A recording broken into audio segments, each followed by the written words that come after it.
Olá para você, muito boa tarde, sejam todos muito bem-vindos ao BMC Now. Eu sou Daniel Morales e vamos juntos acompanhar o fechamento do mercado. E eu fico na companhia de Rafael Lara, que faz um giro em tempo real. Boa tarde para você, Rafa. Boa tarde, Daniel. Boa tarde aos amigos aqui ligados no BMC Now. A gente segue juntos hoje até às 6 da tarde com esse mercado que está indo sobe e desce danado, né, Daniel? É isso aí, Rafa. A gente vai repercutir justamente tudo isso que aconteceu hoje durante todo o dia com os nossos convidados. A gente recebe hoje aqui no BMC Now o André Campanelli, analista da Grow Capital, e André Machado, que é analista técnico. E vamos começar o nosso programa mostrando a participação dos nossos internautas que sempre comentam no portal da BMC e também no nosso canal no YouTube. A gente dá um oi aqui para o pessoal que já estava acompanhando o BMC Business e agora está aqui ligado com a gente aqui no BMC Now. O David Perillo está aqui mandando o seu oi, está mandando perguntas também. O Rui das Neves, que nunca sai, ele está sempre conectado aqui com a gente. A Débora Oliveira, que saiu agora aqui e estava apresentando o BMC Business. O Gil Araújo de Moraes, o Soberano. O Lincoln, o Helder, o Márcio Santana, o Rafael, o Demeda, o Sandro e por aí vai, gente. Muito boa tarde, deixa aí o seu comentário, vai também deixando aí as perguntas para os nossos convidados e também quando a gente for fazer a análise técnica aí dos papéis durante o dia, também deixa aí quais que vocês querem que a gente faça a análise ao vivo. Bom, vamos saber como é que está agora o mercado com o Rafael Lara, que está acompanhando toda a movimentação. Fala aí, Rafa. Daniel, novamente boa tarde para você e para todo mundo ligado aqui no BMC Now. Hoje o dia realmente ele está bastante interessante. No começo do dia o mercado estava em alta ali, mas ele acabou acompanhando o cenário exterior por conta da fala, né, do presidente lá do Fed dos Estados Unidos, né, Jerome Powell, que deu uma amenizada no mercado internacional. Nesse momento o Ibovespa caindo 0,71% aos 127.492 pontos.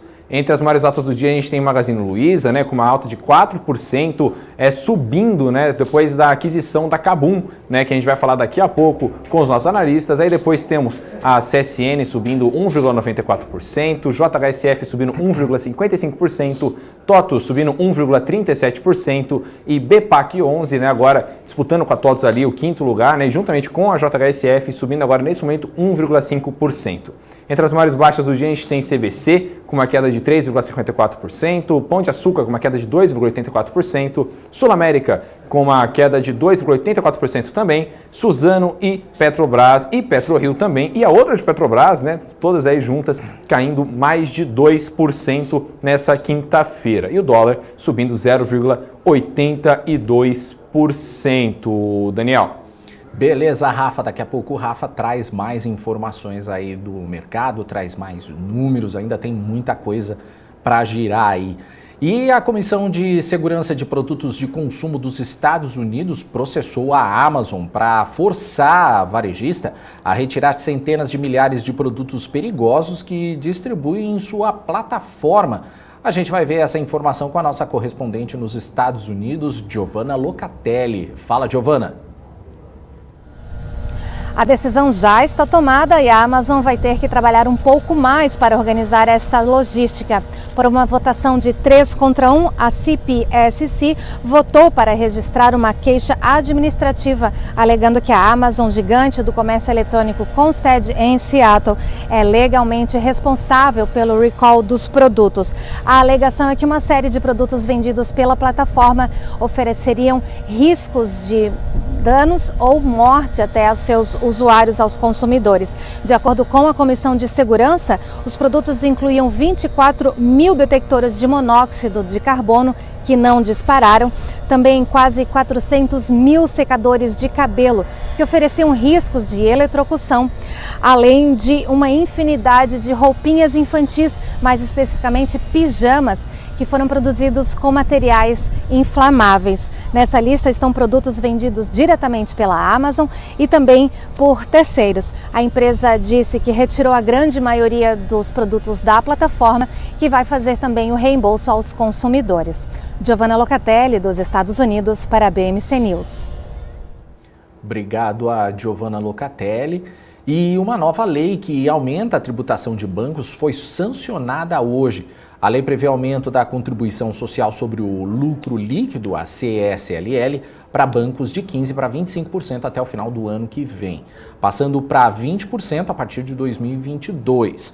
Outras instituições financeiras, como corretoras de CMBio, empresas de seguro, cooperativas de crédito e administradoras de cartão de crédito, deixam de pagar 15% para pagar 20% até o final de 2021 e voltam para 15% em 2022. Para as outras pessoas jurídicas, a CSLL continua em 9%.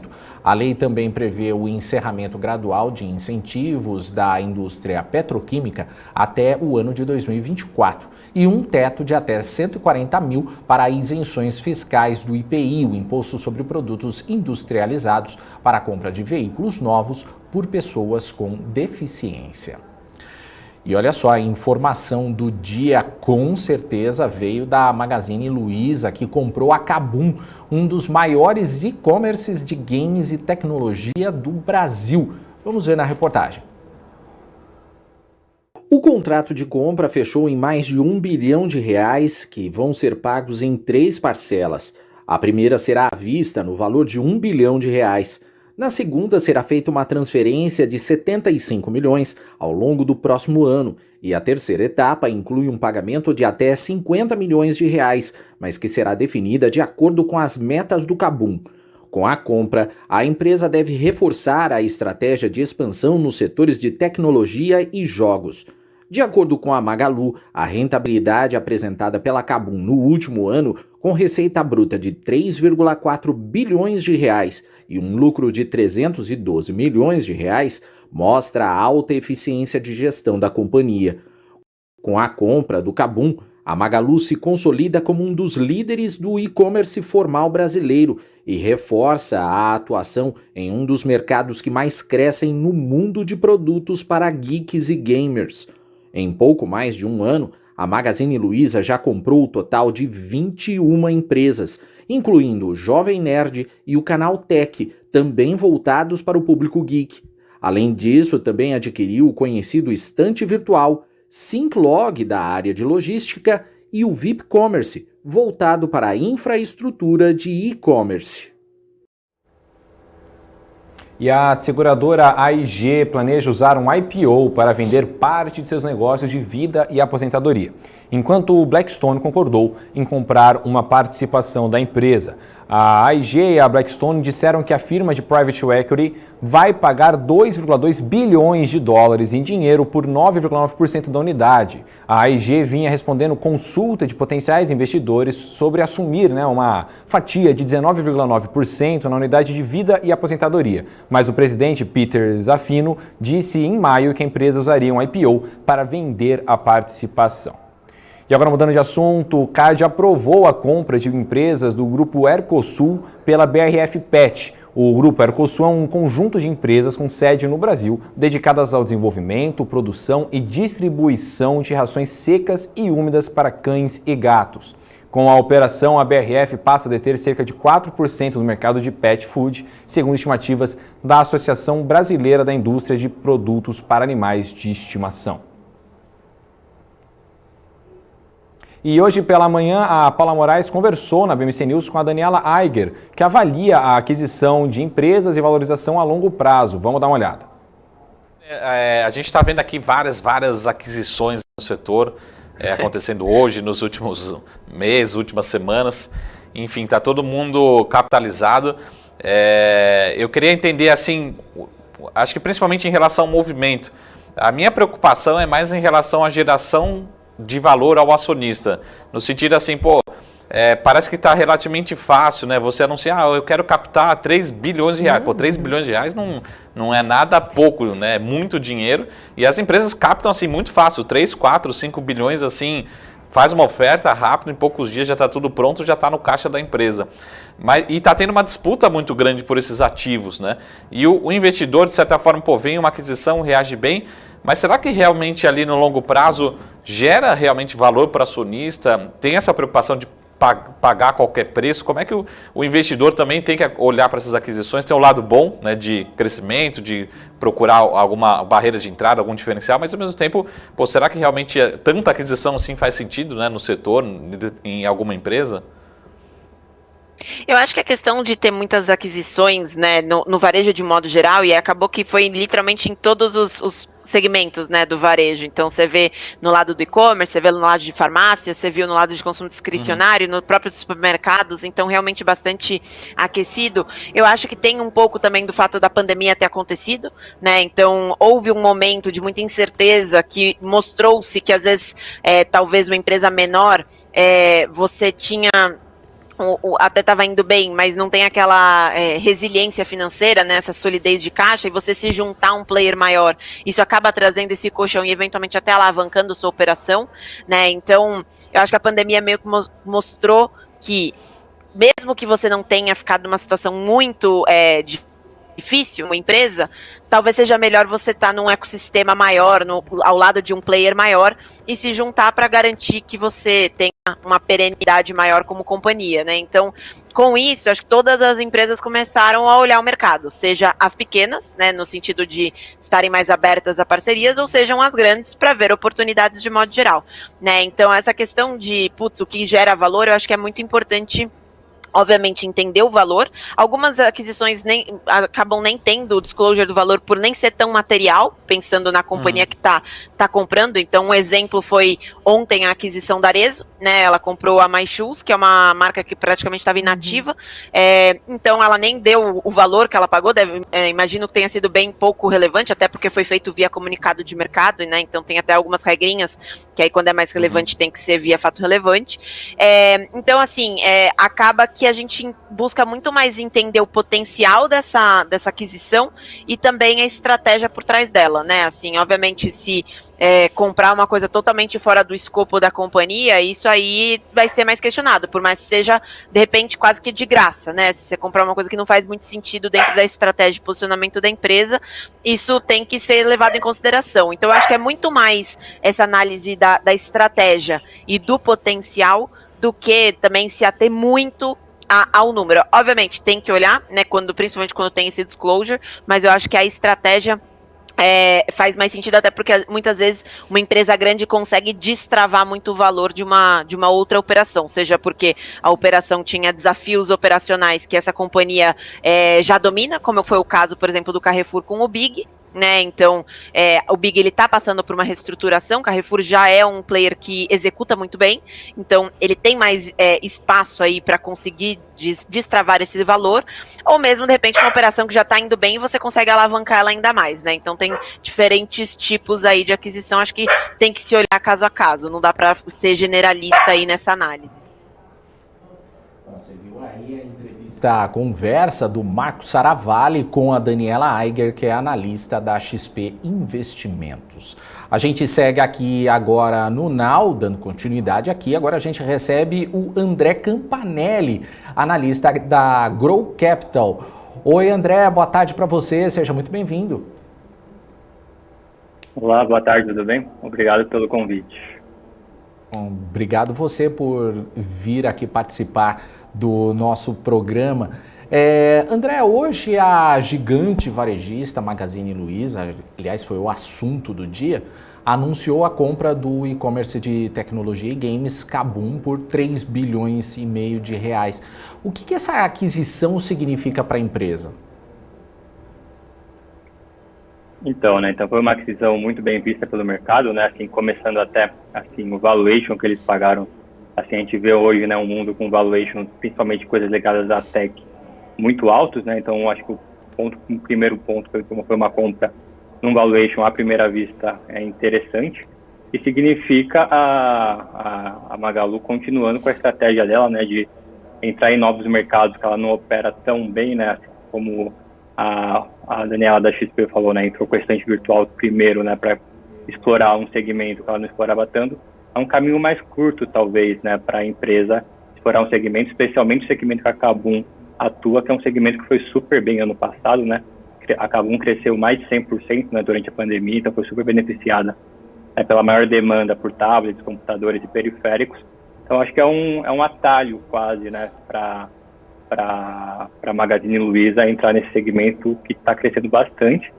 E também, né, pelo lado da Kabum, assim, vamos se aproveitar muito, né, todas as ferramentas do ecossistema que a Magalu criou, principalmente nos últimos 5 anos, né, tanto em termos de logística quanto em termos, né, de produtos financeiros também. Eu acho que é um win-win aí, então um negócio que, na minha visão, foi muito positivo para ambas as partes. Bacana, André. E ainda seguindo nesse assunto, o Magazine Luiza ele também anunciou a emissão de 150 milhões de novas ações, né? O que essa movimentação ela representa para a companhia e para o mercado? A ideia é captar o recurso para pagar a transação com a Kabum? Como é que você também vê o caixa do Magalu? Sim, claro. Assim, provavelmente a empresa não precisaria, de fato, né, captar esse capital agora a mercado, né? Mas, assim, de fato representa um valor baixo, né? Assim, se comparar com o valor de mercado da empresa, esses 3 bilhões não é um valor alto, né? Então é pouco dilutivo para os acionistas e, né, e é sempre bom ter um colchão de liquidez, né? Assim, por mais que a gente esteja saindo da pandemia agora, né? O cenário ainda não é 100% previsível daqui para frente, né? Então, acho que foi muito nessa visão também. E também é bom lembrar que eles soltaram outro fato relevante hoje, né, o comunicado do mercado, dando um guidance de abertura de lojas, né, da parte logística também. Imagino que parte desses recursos, além, né, de ser para aquisição da Kabum, também vão ser direcionados, né, para fortalecer a logística da empresa também, que é um dos pontos fortes da empresa, inclusive, né, um dos grandes diferenciais competitivos da Magazine Luiza, é todo esse ecossistema logístico que eles têm, entrega super rápido, como a gente sabe, né? Então, assim, tem uma pontuação super alta no Reclame Aqui, um NPS também super alto. Então, acho que é para garantir que continue assim, né? Então, a empresa já vem investindo, né, em melhoria de nível de serviço há alguns anos, por isso que a margem EBITDA, inclusive, tem caído um pouquinho nos últimos tempos. É nessa visão dela, assim, né, de garantir que o cliente vai ser sempre muito bem servido. Tá certo. Bom, André, eu queria trazer aqui para a nossa conversa o Rafael Lara, que na realidade a gente não consegue nem sair desse assunto, né? Porque é um assunto ainda do Magazine Luiza que é um assunto muito importante. E o Rafa vai dar continuidade. Fala aí, Rafa. Eu acho até que seria um crime se a gente não falar de Magazine Luiza, porque hoje foi realmente, né, o assunto do dia, né? Eu estou aqui até abrindo aqui os indicadores, Magazine Luiza disparado a maior alta do dia. Bom, novamente seja muito bem-vindo aqui ao BM Senal. Eu queria te perguntar sobre ainda o assunto Magazine Luiza, né? Em 1 ano e meio a Magalu ali adquiriu mais de 20 empresas. Com tantas compras, a varejista não corre o risco de pulverizar o crescimento e os investimentos e acabar inflando, né, essas operações? Ou essas aquisições são realmente importantes para o portfólio da Magalu? Qual que é o interesse da Magazine Luiza nessas, né, movimentações? Sim, claro. Aliás, foi o assunto do dia que até no Twitter, né, muita gente que, saindo até do fim tweet, né, que a gente chama, comentou que é uma marca, né, do dia a dia do pessoal, né, de internet, então a Kabum, então virou até trending topics do Twitter por algum tempo aí, né, então realmente foi bem falado. Eu acho que assim, acho que não tem muito risco, até inclusive o contrário, né, acho que o plano estratégico, né, da Magazine Luiza e talvez até das outras também, né, é criar um ecossistema cada vez mais completo, né, então aquela visão que as varejistas perceberam que elas têm algo muito valioso em mãos, que é o tráfego, né, que é o conhecimento do cliente. E, historicamente, o que elas ofereciam para esse cliente, esse tráfego, além da venda, era serviços financeiros, né? Você vê isso tanto na Magazine Luiza, como também em várias varejistas, como Renner, Riachuelo e Marisa, por exemplo, né? Então, isso aqui, eu acho que todas essas compras vão também no intuito, né, tanto de melhorar o nível de serviço, mas também criar engajamento e engajamento e recorrência de compra, né, que são duas palavras aí muito relevantes, por isso que eles compram coisas de conteúdo, né, como o Jovem Nerd, como vocês falaram, o Canaltech, para ampliar isso e conseguir monetizar esse tráfego tão grande, que já é natural da plataforma deles, né? Então, vender propaganda, oferecer novos tipos de serviços, seguros e tudo mais. Então, acho que é muito nesse sentido também, né? Acho que as duas vertentes, tanto criar uma experiência muito boa para o usuário, quanto aumentar a recorrência desse usuário também, engajamento, para ser capaz de monetizar esse tráfego no site deles de maneiras novas, né? Então, acho que faz muito sentido. Acho que não é que dilui o crescimento, na minha visão, até potencializa o crescimento. Tá certo. Agora, ainda falando sobre essa questão do crescimento, né? Quando a gente vai ver entre as tantas aquisições, igual você falou, né? Tem a Jovem Nerd, tem a Kabum, aí tem também a expansão deles em lojas físicas. E aí vem uma dúvida na cabeça do investidor, né? A Magazine Luiza poderia estar visando ali, talvez, virar uma instituição financeira, na sua opinião? Então, ela tem planos, né? Acho que todas as varejistas, inclusive, acho que é um outro tema que é muito recorrente, todas falam em criar, né, um banco digital, alguma fintech, né? Assim, eu acho que não é assim o objetivo final das varejistas ser aquele aplicativo para tudo, né? Ser um banco digital super completo, mas assim, que de fato eles têm uma experiência já, principalmente em dar crédito, então eles se sentem confiantes, né? Acho que até aqui chamando outra empresa para a conversa, o José Galo, quando estava na Renner ainda, falava que eles conseguiam dar crédito quase tão bem quanto um banco, por exemplo, que eles conhecem muito bem os clientes. Então, sim, na minha opinião, assim, eles devem cada vez mais entrar, acho que assim, o low hanging fruit, para monetizar esse tráfego, acho que com certeza é oferecer serviços financeiros.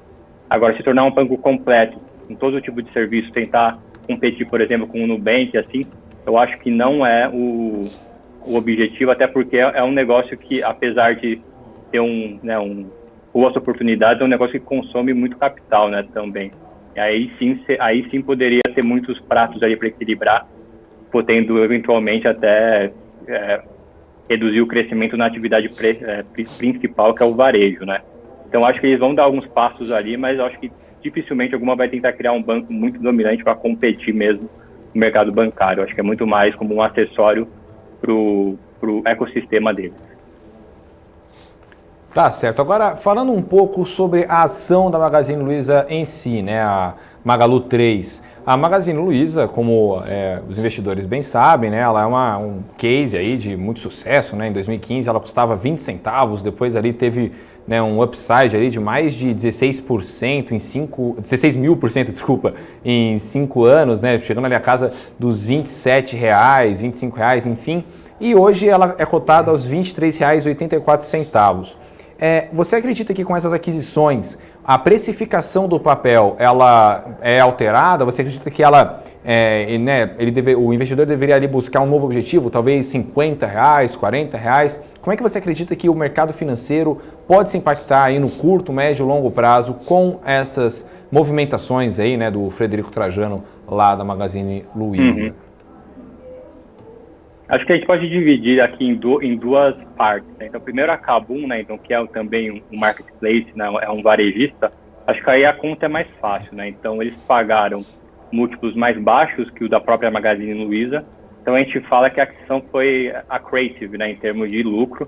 Então, sim, deveria, assim, eu acho que os analistas deveriam sentar e refazer as contas para ver o quanto que criou de valor, além das sinergias potenciais, né? Então, colocar todo a Kabum na logística super eficiente da Magazine Luiza, que é aquela questão que 1 mais 1 é igual a 2, né? Então você tem várias sinergias comerciais, de custos, de despesas, que podem ser extraídas.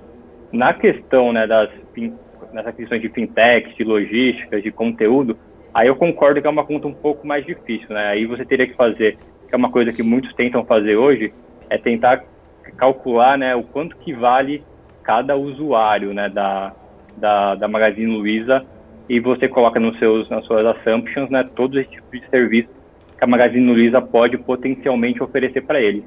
Quando ele vai adquirindo esse tipo que não é o óbvio, que é o varejo, vai adquirindo outros tipos, né, de potenciais monetizadores desse tráfego, você começa a colocar mais valor nesse seu usuário, né, você consegue monetizar mais cada usuário. Então sim, né, então assim, é uma conta mais indireta, mais difícil de fazer, mas com certeza eu acho que tudo isso que ela fez, essas 20 aquisições que ela fez, 10 somente nesse ano, você consegue justificar pagar mais por usuário da Magazine Luiza. Então eu acho que assim, tem boas perspectivas para frente aí para o papel, quando o pessoal começar a conseguir fazer conta, conseguir entender, né, o quanto de valor gera isso em termos de potencial de monetização de tráfego. Eu acho que o papel pode responder bem a isso. Mas, de novo, essa conta é mais difícil de fazer, é um desafio. Tá certo. Ainda falando sobre o setor de varejo, eu queria trazer para a rival da Magazine Luiza, né? Tem duas rivais, então a gente vai expandir aí o assunto bastante ainda sobre o setor de varejo. Uhum. A primeira é a Lojas Americanas. Né, Lojas Americanas que hoje caiu, aí teve uma forte queda de mais de 2%, zerou os ganhos dela nos últimos 5 dias e no ano tem uma queda de mais de 18%. Ontem ela tinha afirmado, né, que ia começar a atuar com automóveis elétricos, né, ou seja, outro setor completamente diferente aí. Como é que você acredita que essa briga, né, entre esses setores varejistas, principalmente se expandindo em setores que não são necessariamente, né, lojas, enfim, como é que você acredita que isso pode aí gerar bons frutos para os investidores? O investidor poderia olhar com bons olhos aí a ação da Lojas Americanas como uma próxima que pode ter uma disparada igual a da Magazine Luiza, que eu acho que no ano está com uma alta de mais de 20%, né? Ah não, está com uma queda de 4,88%, mas no mês com uma alta de mais de 18%. Isso até comentando, né, as ações de varejo de eletrônico no ano não estão indo muito bem, como você viu, né? A própria Magazine Luiza, mesmo depois de subir bastante hoje, ainda está com uma queda no ano, né? Principalmente porque o mercado está tentando operar mais, né, o trade de reabertura. Mais de Americanas agora, né, que juntaram, né, a B2W Americanas para fazer um ecossistema só. Assim, é muito discutido, né, por que a Magazine Luiza negocia múltiplos, né, tão mais altos que a concorrência, né? Aqui concorrência, se vamos pensar mais em Brasil, que a Via Varejo e a B2W, agora Americanas, né? Pegar o ecossistema inteiro, né?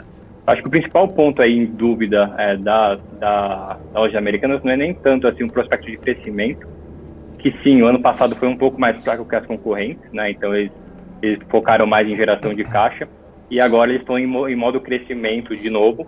Isso deve explicar também eles serem um pouco mais ousados, né, com essas novas iniciativas aí, como veículos elétricos e coisas do tipo. Mas acho que o pessoal olha muito, né, em B2W e Americanas é a geração de caixa no final das contas, né? Então eles estão queimando caixa esse ano para tentar ganhar market share. Aqui os grandes players sempre ganham market share, tá, em e-commerce, mas é muito mais um market share relativo entre os grandes, né? Então ela está tentando ganhar market share versus os grandes players de novo, mas está com esse trade-off ruim de queima de caixa, né?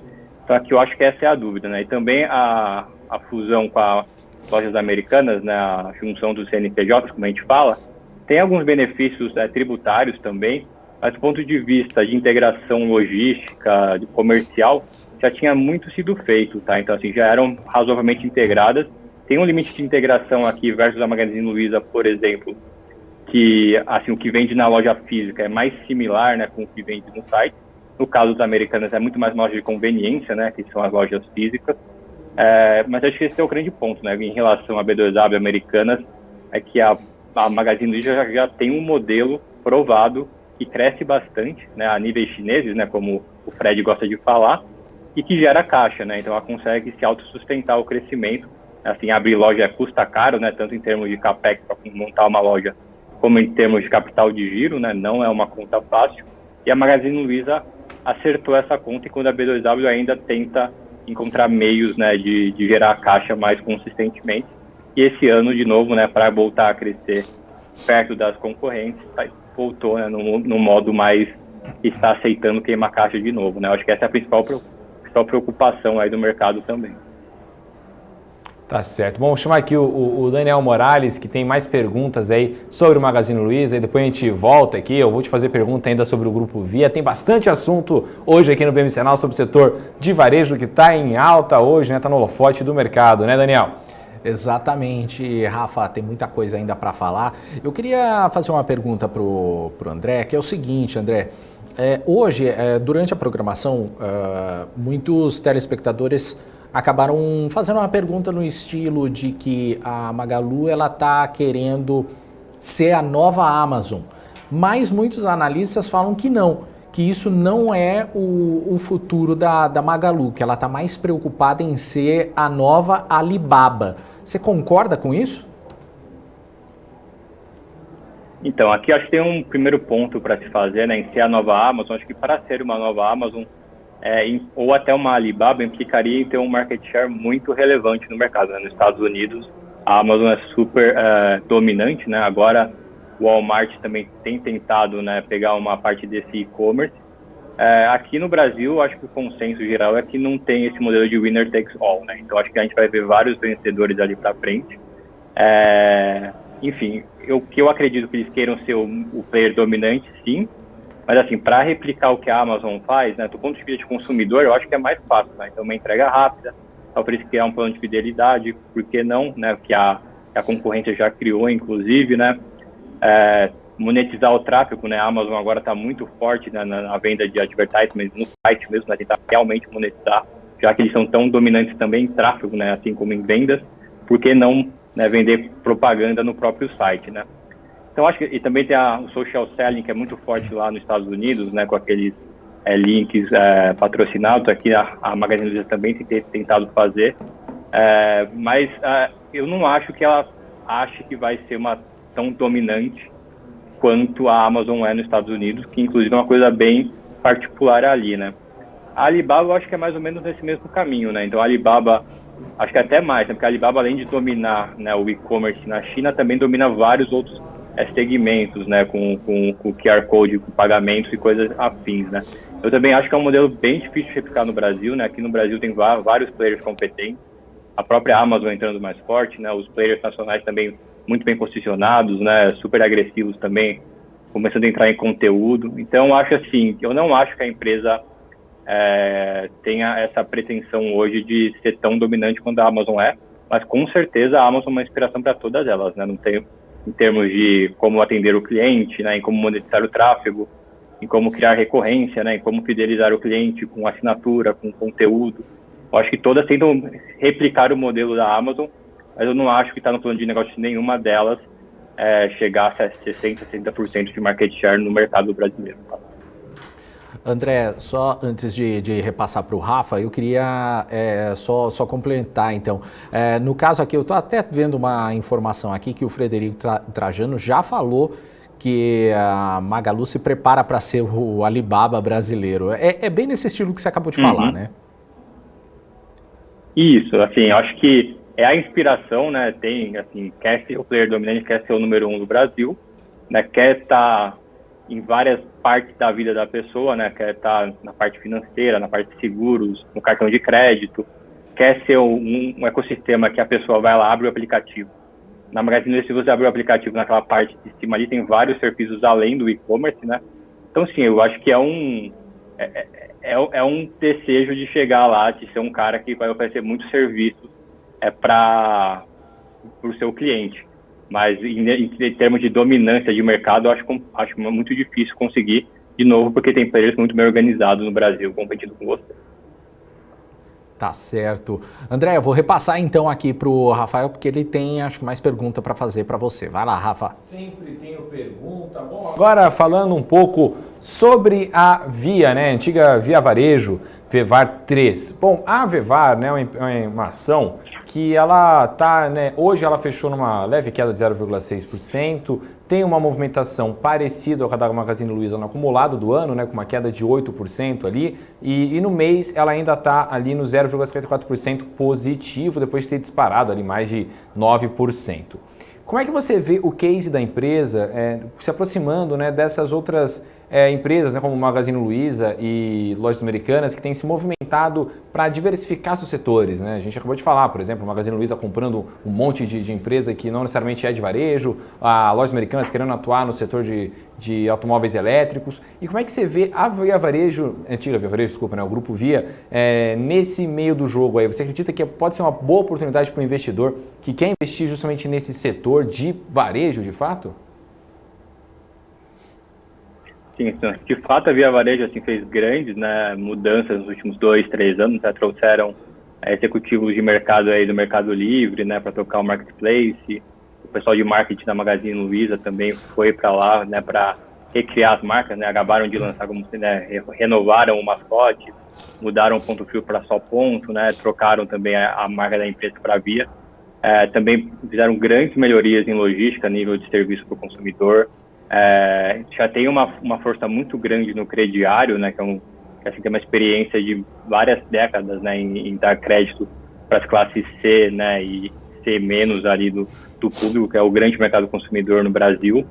Então, sim, eu acredito que eles têm assim, muito potencial, eles estão com né, iniciativas bem interessantes com o Banqui também, né, que é a digitalização do crediário, né, então eles estão correndo muito rápido com isso para conseguir oferecer né, os produtos né, de financiamento na internet com a mesma facilidade, né, e sem correr grande risco de fraude na internet, o que eles oferecem na loja. Estão crescendo bastante também, né, então realmente dá toda esse investimento em marca, em logística, dá dando frutos em termos de crescimento. Mas tem um ponto, né, que como eles partiram um pouco atrás, né, que a concorrência, né, que a B2W e a Magazine Luiza, eles não entraram no modo ainda super de começar a expandir, né, para outras vertentes aí, né. Então acho que o principal que eles têm feito até agora é basicamente, né, o Banqui, né, serviços financeiros, né, tem um histórico super grande com isso. E não tem feito grandes movimentações em termos de M&A, né, como a gente viu a Magazine está fazendo, ou até a B2W, né, claramente falando que já estão pensando em explorar novas avenidas de crescimento, né, porque linha branca, linha marrom já estão um pouco, né, níveis de penetração de e-commerce no Brasil já estão mais avançados em relação aos países né, desenvolvidos, e já falam em novas categorias, né, principalmente supermercado e vestuário, que são categorias de recorrência maior, né, que é interessante para tirar tráfego e no final das contas monetizar esse tráfego. A Via Varejo não está nesse ponto ainda, na minha visão, tá?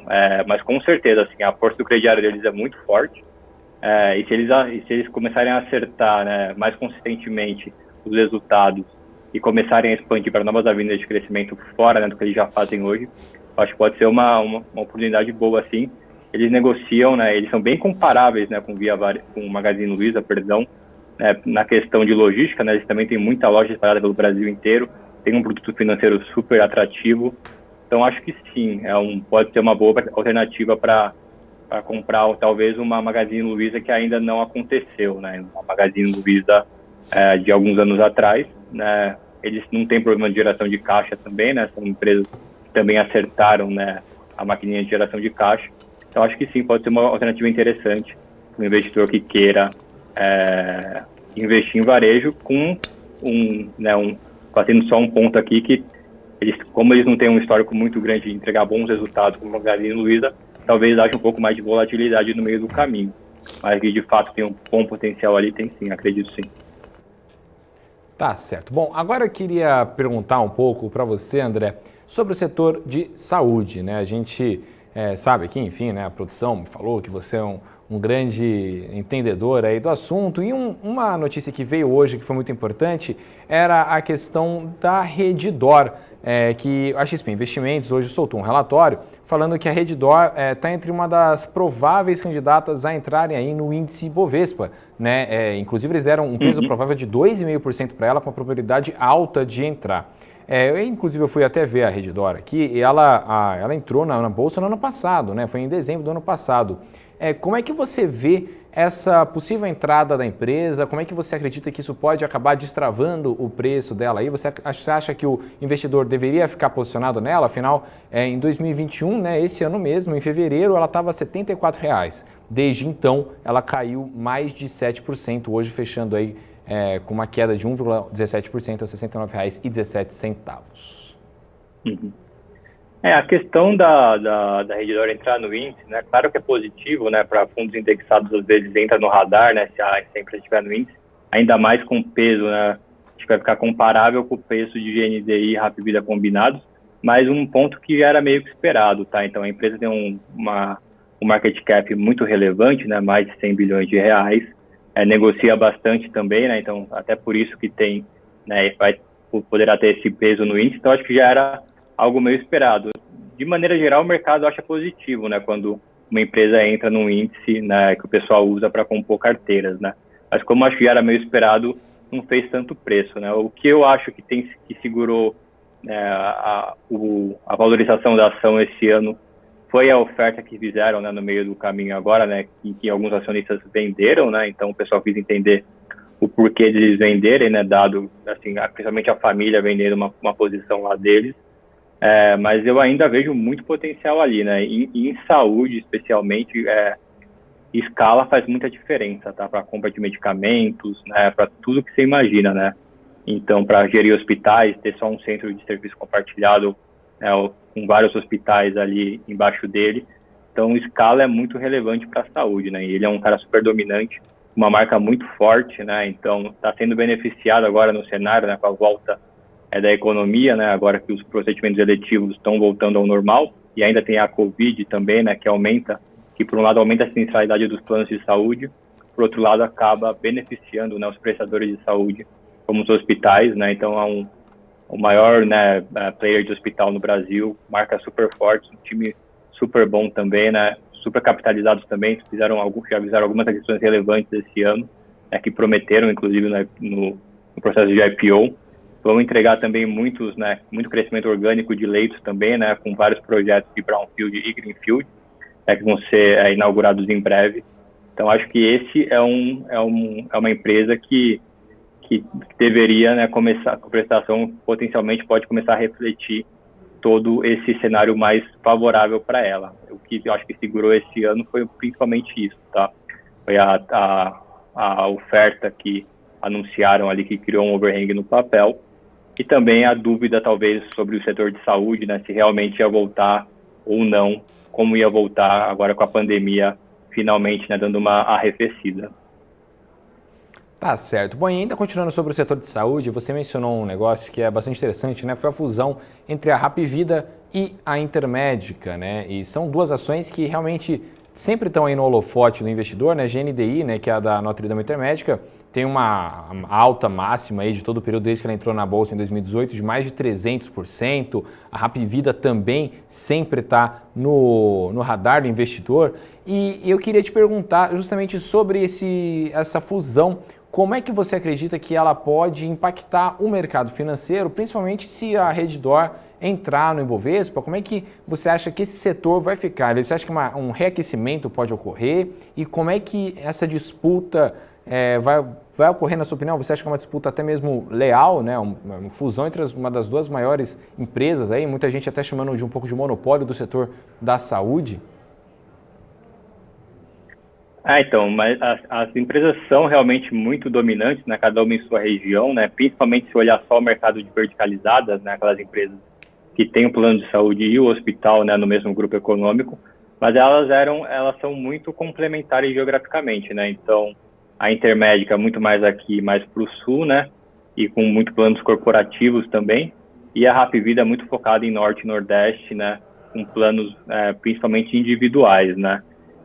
Essa era uma fusão que já havia rumores no mercado, né, desde o IPO, né, principalmente porque, enquanto a Hapvida é uma empresa familiar, a Intermédica era uma empresa, né, que não tinha um controlador óbvio, né, ia sair o Private Equity, então, assim, ficava esse vácuo de controle que potencialmente a Hapvida poderia aproveitar, né. Ela não compete, acho que, na minha visão, pelo menos, não compete diretamente com a Redditor, né. A Redditor tem ativos, né, mais voltados para a classe A e B, né, enquanto que a Hapvida e a Intermédica, ambas mais voltadas para a classe C, né. Elas têm feito alguns movimentos, elas oferecem também planos, né, um pouco mais caros, né, fora da rede própria, né, com rede credenciada, né, que você pode ter o plano e usar equipamentos que não são, né, da Hapvida ou da Intermédica, mas eu não acredito que compita diretamente, né. O que a gente viu recentemente foi uma onda de tentativas de IPO e IPOs, que aí sim alguns competem mais com a Redditor, né? Um caso, acho que emblemático, foi a Mater Dei, né, lá em Belo Horizonte, que inclusive a Redditor fez uma compra de um hospital ali na região, bem na época que o IPO ia sair, né? Então acho que a Hapvida e a Intermédica especificamente, eu acho que não competem diretamente com a Redditor. Claro que, assim, eventualmente um hospital ou outro, uma vai acabar ficando perto uma da outra, né? Mas eu não acho que é uma competição direta, pelo menos, tá? E em relação a entrar no índice, a Redditor, eu acho que que não tem muita relação com a fusão das duas, né? Vai ser mais, mas com certeza aumenta o peso de saúde no índice, né? Aí eu acho que concordo com você que vai chamar mais atenção, né? Hoje a gente tem basicamente Intermédica, Hapvida, Fleury, acho que Data também no índice, então mais um player grande aí para compor o Ibov com certeza vai chamar mais atenção dos fundos. Tá certo. Bom, Daniel, pode ir daí. Certo, Rafa. O André, antes de encerrar, eu queria que você desse suas considerações finais, desse o seu recado para os nossos telespectadores. Fica à vontade. Primeiro, eu queria agradecer pelo convite de vocês, né? Muito obrigado. E a mensagem é a seguinte, né? Tomar muito cuidado, né, com esse call de reabertura, né? Muita coisa já está no preço, né? Então, assim, eu acho que não podemos deixar de olhar execução, né? Então, empresas que têm uma boa diretoria, né, um bom management e que saiba, né, consiga navegar, né, esse cenário incerto, né? Então, acredito que os grandes vencedores vão ser esses, né? Os que conseguirem navegar por toda essa pandemia, né, e terminar o ano numa posição de vantagem para começar, né, numa economia normalizada, voltar a crescer, voltar a inovar e focar bastante nisso. E aproveitar também que o mercado, né, como vocês comentaram, está favorável para captação, né, e não deixar nenhuma oportunidade passar também, né? Acho que agora é um momento interessante também, né, para operações de M&A. Tá certo. Obrigado então, André, mais uma vez pela sua participação aqui no BMC Now e seja muito bem-vindo quando quiser voltar. Legal, obrigado. Eu que agradeço. Tchau, tchau. Boa tarde. Até. Tchau, tchau.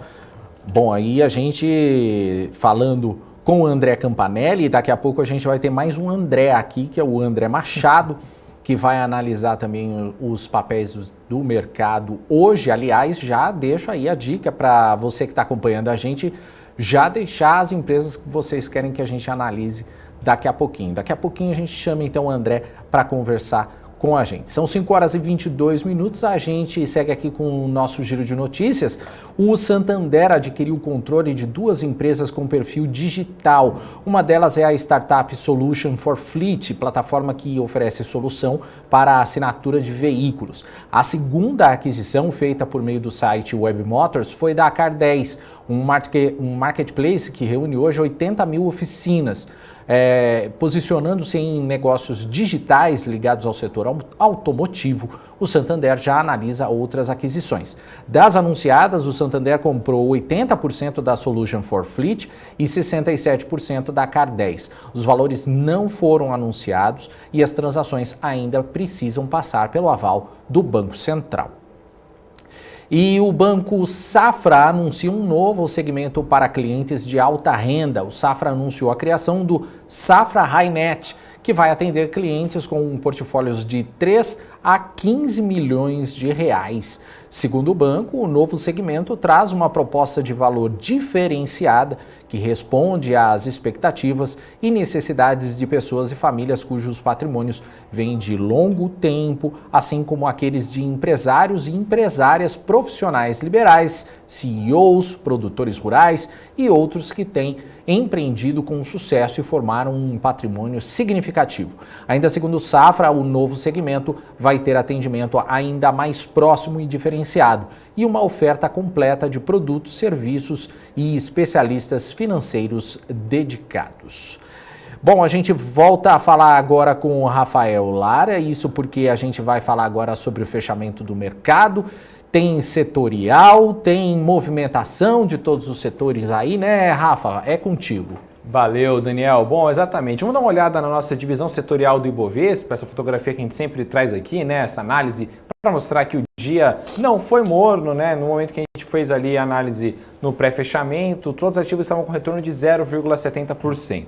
Entre eles ali você pode reparar que todo o gráfico estava quase inteiro, né, vermelhinho, tirando os bens de consumo discricionais ali, né, com 0,11% de alta e também o setor de tecnologia da informação com uma leve alta de 0,10%. O resto, todo mundo caindo hoje. O setor de energia tem um forte baque aí de 1,95%. produtos básicos de consumo com uma queda de 1,14%, e enfim, o resto todos ali na casa do 0, alguma coisa por cento, né? Ou seja, alguma coisa um pouco mais neutra no mercado. Isso se deve, né, por entre tantos fatores, o acompanhamento ali com o mercado internacional, depois da fala do presidente do Fed, Jerome Powell.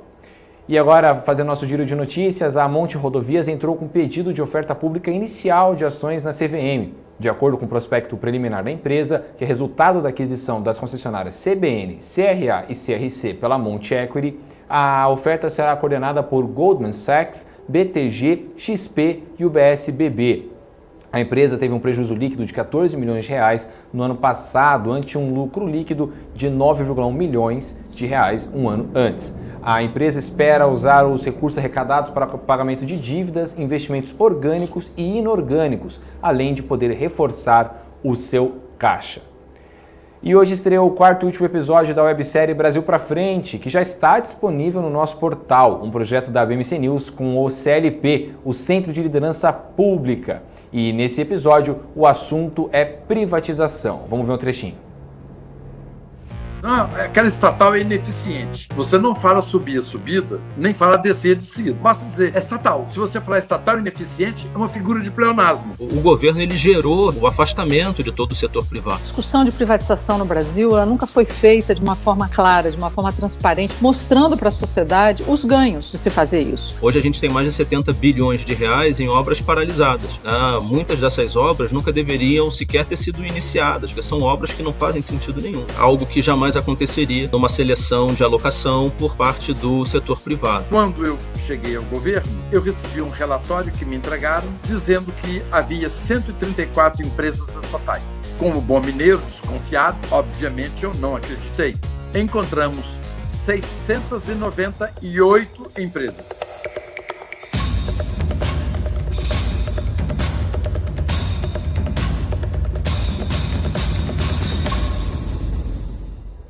Gente, está muito bacana essa série. Ela já está disponível no nosso portal bmcnews.com.br. É só acessar que você já consegue assistir não só o último episódio, mas como você já consegue assistir todos os episódios, tá ok? E ainda no nosso portal, eu queria destacar uma notícia que, falando ainda de Magazine Luiza, é que a Magazine Luiza ela divulgou hoje também que atualizou as projeções de estrutura de logística.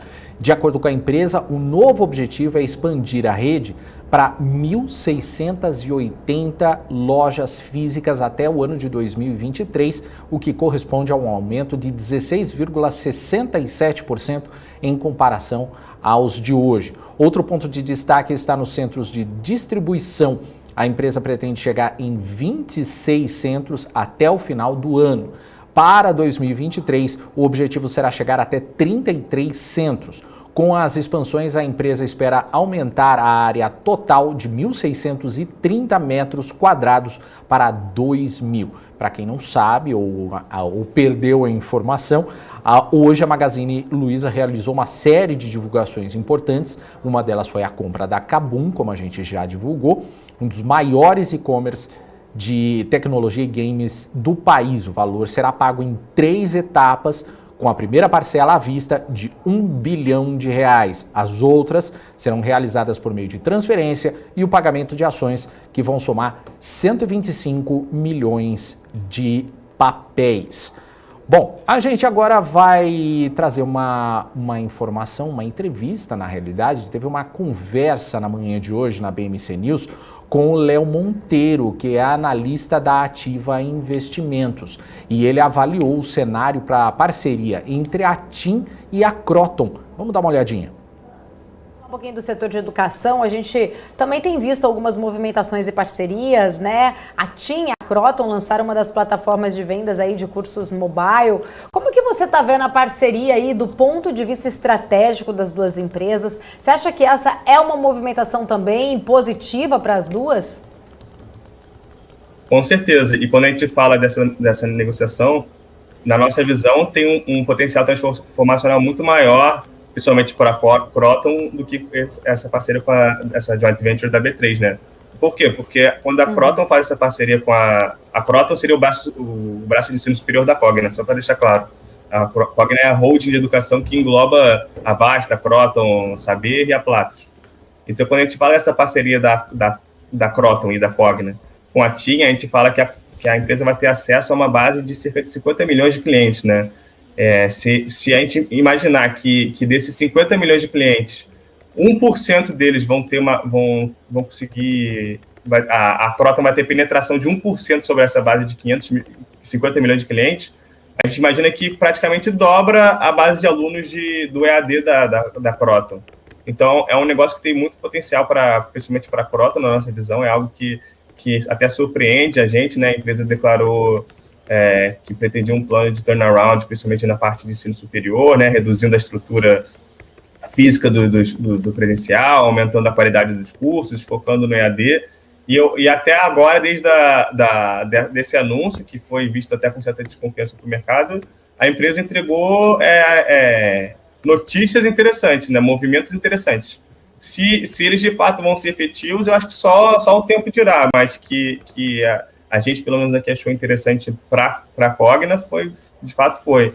Do ponto de vista da TIM, também faz muito sentido esse negócio, né? A TIM, o setor de telecom como um todo, de contextualizando, com a chegada do 4G, muito foi discutido dentro do mercado de que o setor de telecom não conseguiu captar o real valor do 4G, né? A gente fala que o setor de telecom ele acaba só simplesmente cobrando um FII, né, uma taxa pela infraestrutura que ela provém pelo 4G, enquanto as empresas de tecnologia que realmente captaram esse valor. Então, a gente teve o crescimento do streaming, Netflix, várias empresas nasceram 4G, e que as empresas, olhando para frente, elas perceberam que elas queriam fazer diferente com a chegada do 5G. Mas antes mesmo dessa chegada do 5G, você vê uma iniciativa da TIM de monetizar os seus ativos de telecom, né?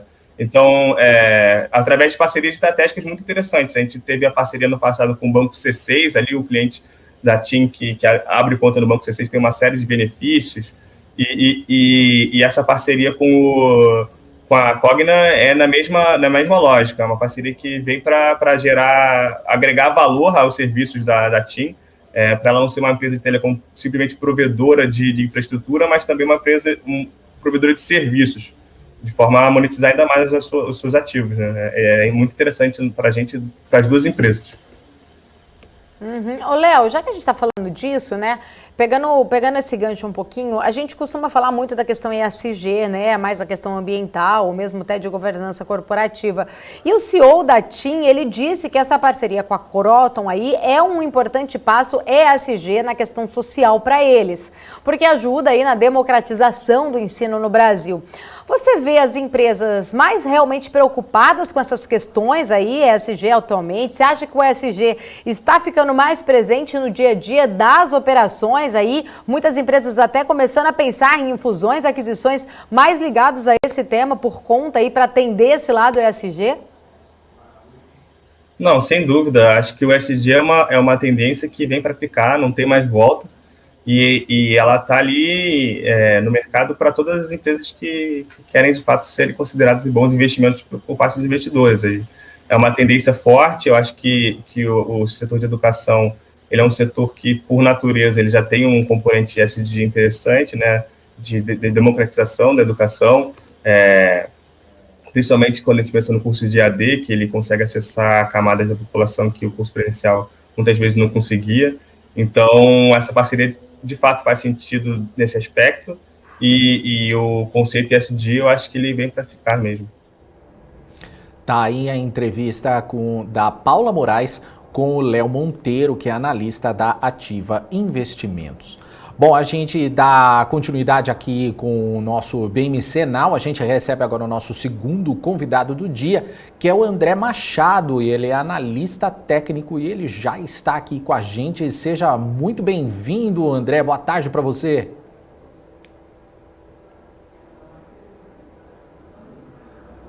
Acho que eu não estou ouvindo o André. Não sei se é o meu aqui ou você está mutado, André. Vamos ver. Tá tudo bem aí? Bom, acho que ele está nos ouvindo. Não deu certo aqui com o André. Vamos fazer o seguinte, antes, vamos tentar resolver esse probleminha aí, que a Mas eu gente tenho já notícia, vai, hein? a Se gente quiser, já vai resolver esse problema. Eu passo para o Rafa, então, que você tem informação aí, Rafa. Então, fala aí o que você tem aí para gente. Tem a informação fresquinha aqui do nosso portal, www.bmcnews.com.br, então já acessa lá. Uma informação, né, sobre IPO, que sempre movimenta o mercado, né, oferta pública de ações ali, da Monte Rodovias, que registrou hoje, né, seu pedido de IPO. A empresa foi fundada em 2020 e é parte do grupo Monte Equity, que também tem ativos de energia e imobiliários. E tem 3 concessões, né, as rodovias ali, Bahia do Norte, Rota do Atlântico e Rota dos Coqueiros, nos estados da Bahia e do Pernambuco. A oferta envolve apenas a venda de ações novas, cujos recursos a empresa pretende utilizar para pagar dívidas, reforçar seu caixa, investir em expansão orgânica e para aquisições. Então já entra lá no nosso site www.bmcnews.com.br. Vamos dar uma passadinha no chat, ô Daniel, porque eu estava aqui olhando, e um beijo enorme aqui para a galera, né? O Lincoln Pires, o Fernando Alexandre, a Daniela Lara, um beijo enorme para ela, o Carlos Macedo e o Daniel. Só que eu queria chamar a atenção para uma mensagem interessante aqui, inclusive você até respondeu, Daniel. O Lincoln falando assim que você é o Batman brasileiro. Você acredita que você é o Bruce Wayne da Faria Lima, ou Daniel? Olha, eu sinceramente eu não sei nem como responder a essa pergunta, viu, Rafael? Cada um. Não sei responder, mas eu vou deixar no ar essa resposta também, tá? Vamos dar sequência então ao BMC Now.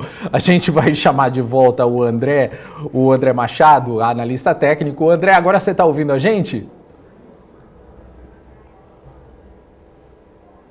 Eu acho que não. Alô, acho que tá mutado ainda, viu, André? Agora. Hã?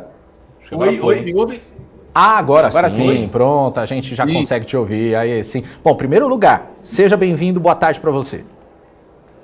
Muito obrigado mais uma vez, desculpe o meu por algum motivo o microfone de mesa desconfigurou e foi para o microfone do laptop, por isso vocês não me ouviram, perdão. Mas é um prazer enorme estar aqui de novo, mais uma semana aí para mostrar aí para a galera um pouco da análise técnica clássica, ferramenta aí centenária e que hoje deu um show de análise técnica aos mercados, tanto no dólar, tanto no Ibovespa, e inclusive, eu estou olhando aqui agora, Magazine Luiza, impressionante a precisão do gráfico aqui da Magazine Luiza. O André, então eu não vou nem fazer nenhuma pergunta para você logo de cara, eu acho que você tem que compartilhar a tela agora com a gente e falar de Magazine Luiza.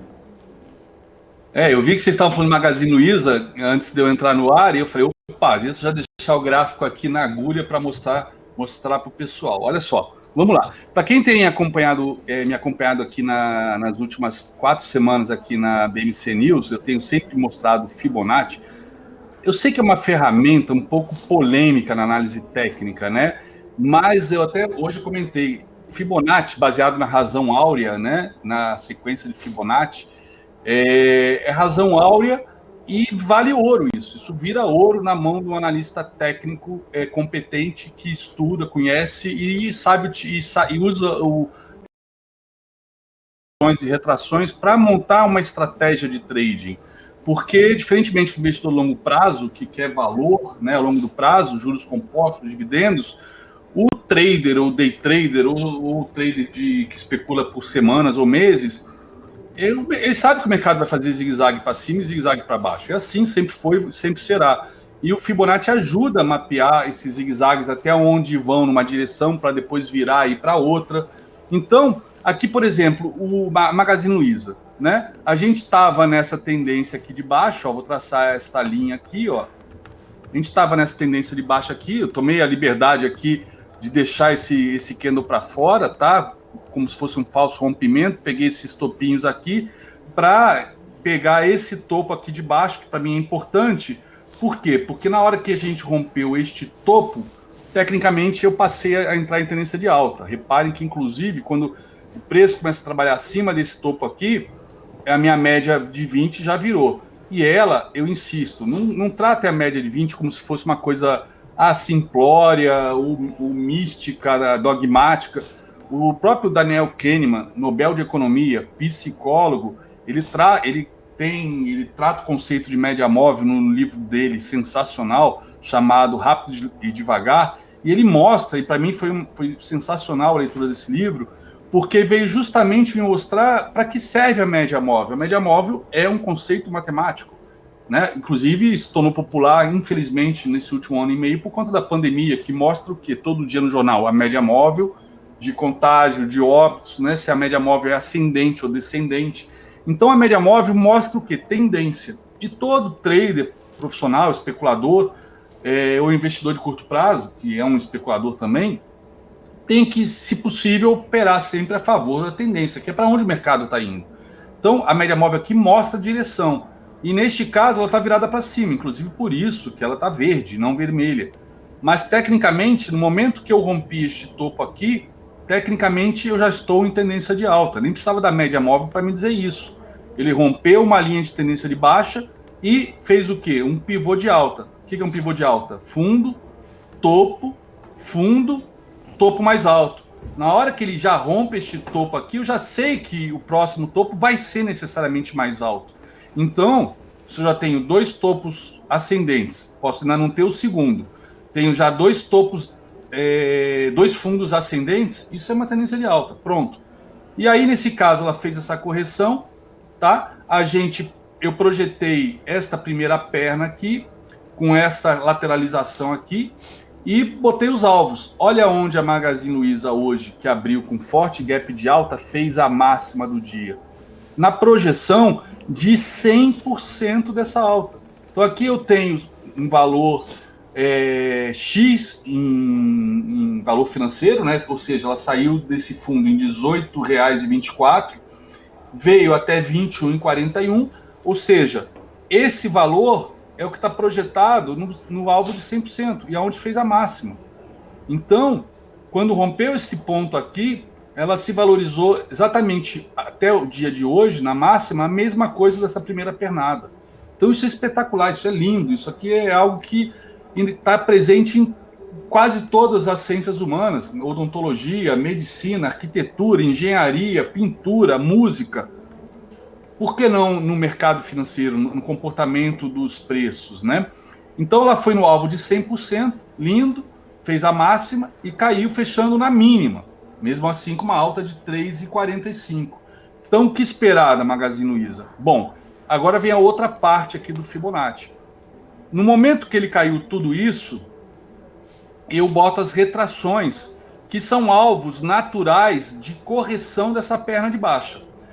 Até esse terceiro alvo aqui, que é 61%, né, de correção desta perna de baixa, tá? Até este alvo aqui, o mercado pode estar simplesmente corrigindo, tá? Numa tendência de alta, ok, de curto prazo, mas para bater aqui e voltar para uma tendência maior. Qual foi a tendência maior? Foi essa queda toda aqui. Então, para retomar a tendência maior de queda, né? Mas deu uma corrigida, depois volta a cair. Só que quando ele passa o 61,8, eu parto do princípio que agora ele está liberado para vir até o topo, porque já não é mais a correção, é uma tendência de alta firme, virou mesmo a tendência. Então repare, olha que coisa belíssima que a gente teve hoje. Máxima no alvo de 100% da projeção e mínimo e fechamento na retração de 61, que ele já abriu hoje em alta e veio testar ela. Então o que eu espero para os próximos dias? Amanhã, depende muito, claro, do Ibovespa e do mercado internacional, que ela possa segurar aqui e subir, e aí nesse caso, se romper essa máxima, ela vem buscar o terceiro alvo, que está aqui em 26,56, ou se ela não se segurar aqui, ela recuar. Neste caso, ela pode recuar até esse primeiro alvo, que ficou abandonado aqui no meio, nesse vazio, ou seja, não teve negócio aqui entre o fechamento de ontem e a abertura de hoje, e o dia de hoje, tá? O que a gente chama de gap. Então ele pode vir até o 61,8 ou vir fechar o gap e bater na média de 200 para depois retomar a alta, tá? Mas de qualquer maneira, o cenário que está mostrando aqui é belíssimo, é belíssimo. Uma possibilidade menor que eu não acredito é que no momento que ele entra aqui dentro, pode estar caracterizado o falso rompimento aqui do 61,8. Então, se não segurar até aqui e ele perder aqui os 22, aí o que acontece? Ele está nessa faixa aqui, dessas 3 linhas brancas, que aí ninguém sabe depois para onde vai. se essa média verde volta a ficar vermelha, ou se ele vai zigue-zaguear aqui um tempo e depois pode romper aqui o 61,8 de novo e vir buscar esse alvo aqui, ou quem sabe até esse topo. Então amanhã, hoje o movimento está belíssimo tecnicamente, mas agora, qual é o próximo passo? A gente precisa amanhã ver para onde vai o preço, para saber se ele continua na tendência ou se ele vai ficar nessa zona de consolidação. Para quem é investidor de longo prazo e está comprado, uma sugestão que eu sempre dou é para não devolver, se é especulação, né? Se está comprado, sei lá, comprou por aqui, quando rompeu a LTB, ou comprou aqui quando confirmou esse pivôzão de alta, uma sugestão que eu faço sempre para proteger essa operação, se for o caso, entrar de novo, faz parte do trabalho de um trader, entrar, sair. Você não pode ficar contando, né? Virar torcedor de uma posição, não pode se apaixonar por ela só porque ela está dando um belo do lucro e com isso, de repente, devolver o lucro inteiro. Uma das coisas que ajuda muito, que é muito fácil para qualquer um que está começando e não tem subjetividade, é amanhã, chegou no final do dia, começar segunda-feira com stop nessa mínima aqui, que é a mínima do semanal. A gente está tendo um baita de um movimento de alta no semanal, proporcionado com esse gap que a gente teve hoje no diário, tá? E botar stop aqui nessa mínima. Pô, se amanhã não vai acontecer, é impossível, mas semana que vem perder essa mínima, cara, porque provavelmente o mercado como um todo azedou, né? Se perder essa mínima semana que vem, a mínima dessa semana, é porque deu zica, é para sair fora mesmo, não é para segurar, tá? Ou seja, você tem que ter um plano de entrada, uma razão para entrar e uma razão para sair, seja com ganho, seja com prejuízo. Prejuízo, para mim, é sair aqui e se perder esse fundo. O ganho maior é se chegar aqui nesse ponto e aí encerra e vai para outro. Ok? Ogro, Oi, pode falar. Deixa eu só fazer uma pergunta aqui. Eu sempre adoro análise técnica, mas só para a gente deixar bem claro para o espectador. No cenário otimista, então, você acredita que o papel da Magalu, MGLU3, pode bater ali a casa dos R$ 26,60, isso? Isso, 26,56, mais precisamente, porque esse Fibonacci crava no centavo. É impressionante. Às vezes passa um tiquinho, mas em geral é muito raro ele ficar um pouquinho abaixo daquele alvo. Ele tem a possibilidade grande aí de vir testar lá os 26,56, mas para isso tem que romper esses 24,60 aqui. E num cenário pessimista pode acabar batendo ali os 22, isso? No cenário pessimista, ele pode voltar a... Não é pessimista, movimento técnico normal, mas tem que ter um plano para saber o que vai fazer se isso acontecer. Ele pode vir aqui nos 22,64, tá? Quiçá nos 21,60, que eu acho que é o pior cenário. E eu acho que daqui não passa. A menos, claro, isso a gente está falando do papel específico, isoladamente. Se você for olhar, né, o contexto geral do mercado, por exemplo, o Ibovespa, tá? Que foi lindo o movimento que ele está fazendo, lindo tecnicamente falando, né? O que ele fez? Ontem mesmo eu falei, tem grande chance do mercado cair hoje. Por quê? Porque, olha só, ele fez toda essa queda, ele foi num alvo de FIBO que eu já paguei e voltou a subir.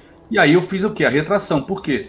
Porque ele rompeu o quê? Essa LTB. Rompeu a LTB, FIBO nela, certo? Botei o Fibonacci do topo e do fundo, onde tem essa tendênciazinha de baixo e curto prazo, onde a média está vermelha, botei o Fibonacci. Olha só onde ele fez a retração. Ontem ele rompeu 61,8, tá? Até durante o pregão eu falei, galera, fechando assim, tem toda a chance dele testar o topo histórico. Mas o que aconteceu ontem, o mercado azedou e voltou para baixo do 61,8. Então, além de ter falhado esse rompimento, né, deixou um padrão de venda horroroso, que é essa figura aqui, né, que chama estrela cadente, e numa retração de FIBO, que é onde tem a cobrança do pênalti para decidir quem vai ganhar esse jogo, se é touro ou se é urso. E aí hoje confirmou esse estrela cadente com esse esquema horroroso. Por outro lado, também, olha só onde ele fez a mínima hoje, nessa outra linha branca. Então, se o Ibovespa fechar amanhã abaixo dessa linha branca, aí tem grande chance de fazer o quê? Isso aqui foi a retração desta perninha de baixa, que aí subiu até o 61 e agora está aqui dentro, que daqui tudo pode acontecer. Se fechar abaixo dessa linha, mais queda, aí provavelmente ele vem perder este fundo, e aí ó, ele já tinha perdido esta LTA azul aqui, então já botei o Fibo nela, ó. Fibo aqui de toda essa perna de alta. Lembrando, conforme eu mostrei para vocês, aqui foi cravado no centavo, a projeção de 161,8, que é o terceiro alvo. Então, tinha toda a pinta aqui de que ia iniciar uma correção por conta da precisão desse alvo e realmente começou. Corrigiu para baixo, então tendência de baixa de curto prazo. A tendência de baixa de curto prazo se mantém ainda, olha a média de 20. O Fibo segurou na retração de 61, jogou para baixo de novo. Se fechar abaixo, aí ele vai vir buscar essas retrações aqui, ó, de todo esse movimento de alta. Então teria alvo no 122.070 pontos, 119.255 pontos e a retração principal 116.450 pontos, 440, tá? E aí se vier aqui, provavelmente vai levar alguns dias, se isso acontecer, essa média de 200 vai se encontrar aqui, então aqui vai ser um baita de um suporte. O que essa média de 200 me mostra? A tendência de longo prazo do Ibovespa. Então, uma correção até 116, que para muita gente vai levar ao desespero, uma correção mega saudável, tá? Para voltar com força para tentar romper o 130. Não só o 61, mas qualquer uma dessas três aqui, se bater e voltar a subir. Agora, se perde o 161 e a 200, aí a gente já pode falar de tendência de baixa de longo prazo. Mas isso só se perder, então é só se perder. Se vaca voasse, chovia leite, não vamos ficar pensando nisso agora. Vamos acompanhar aqui. O que não pode é ficar na torcida. Quem é trader, né, não pode ser torcedor, tem que ter comportamento de profissional, tá? Se não sabe gerenciar operações especulativas, deixa no fundo na mão de alguém que saiba fazer isso. Não se meta a fazer algo que depois você não vai conseguir gerenciar o teu emocional corretamente, tá? Então tá aqui, esse é o cenário. Então o Ibovespa, com certeza, ele vai definir a Magazine Luiza, porque se a gente entrar numa correção mesmo de curto prazo do Ibovespa, aí arrasta os papéis mais líquidos do Ibov, entre eles Magazine Luiza, né? E o dólar, que a gente pode tirar a prova dos 9, fez a mesma coisa que o índice, tá? Olha só, ele rompeu a LTB, tá? Rompeu a LTB, Fibo no movimento de baixa que a gente teve, ó, topo, fundo, projetei. Aqui, ó, aqui era o alvo, era o primeiro alvo desta perna de baixo. Foi lá no primeiro alvo e passou a cair, tá? E, coincidência, ele passou a cair e fechou abaixo dessa retração de 38. Então, tudo indicava que o dólar ia ter alguns dias de queda. Nesse caso, já projetei a retração, tá, desse movimento de alta, e dito e feito. Ontem mesmo, quando ele fechou no terceiro alvo de baixa desse dia aqui, fechou cravado aqui, e é onde está a média de 20 ascendente, né? Eu falei, galera, amanhã ele deve... Tá tudo registrado para a galera achar que não é maluquice minha, que é obra pronta, tá? Tá tudo registrado com antecedência de dias. Amanhã ele deve romper essa média de 20, romper esse alvo aqui, esse terceiro alvo pequeno, para fazer o quê? Vim testar a retração de 61. Principalmente em moedas, e o dólar, que eu opero há 15 anos, ele faz isso, 61 é o ponto mais provável de reversão para continuar a tendência. Qual é a tendência? Alta, que é essa linha verde. Então, olha o que fez hoje. Dito e feito. Inclusive, eu comprei dólar futuro aqui. Minutos depois que o à vista, né, que é esse dólar aqui, bateu aqui, começou a subir. Eu fui no futuro, tinha um padrão de compra no futuro 5 minutos, eu comprei dólar aqui hoje de manhã, tá? Então, tem que ter frieza, tem que ter frieza no sentido de não ficar se agarrando a notícias que nessa hora vão justificar qualquer movimento que faça e deixar o mercado dizer o que cada notícia tem de impacto. Mas normalmente, em tendência de baixa, notícias boas são relevadas e as notícias ruins ajudam a manter a tendência. Em tendência de alta, ao contrário, notícias ruins são relevadas e notícias boas ajudam a manter a tendência. Então, as notícias vão fazer preço, mas fiquem atentos à tendência. A tendência, tá? Ela não acontece por acaso. Muitas vezes a gente vai saber dessa tendência de alta ou de baixa dias depois, como por exemplo reforma tributária, coisas desse tipo, a não ser que seja aqueles eventos Kinder Ovo que surgem em Brasília toda semana, que são assustadores. Por exemplo, Magazine Luiza, essa alta aqui nesses últimos 4 dias. A gente pode dizer que foi uma alta técnica porque rompeu esse pivôzão de alta. Mas será que isso aqui já não era sinal que tinha gente sabendo dessa compra do Kabum? Né? Não estou falando nenhuma alusão de insider trade, não, pelo amor de Deus. Mas o preço desconta tudo, até isso mesmo, se for o caso. Tá? O preço desconta tudo, menos atos de Deus.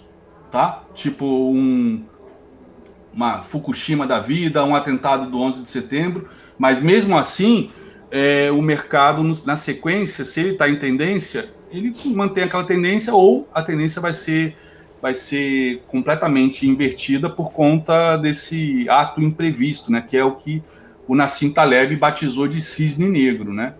Mas aqui, por exemplo, é tendência. Então, no Ibovespa, a gente agora, de curto prazo, a gente está em tendência de baixa. De curto prazo. Média de 20 descendente.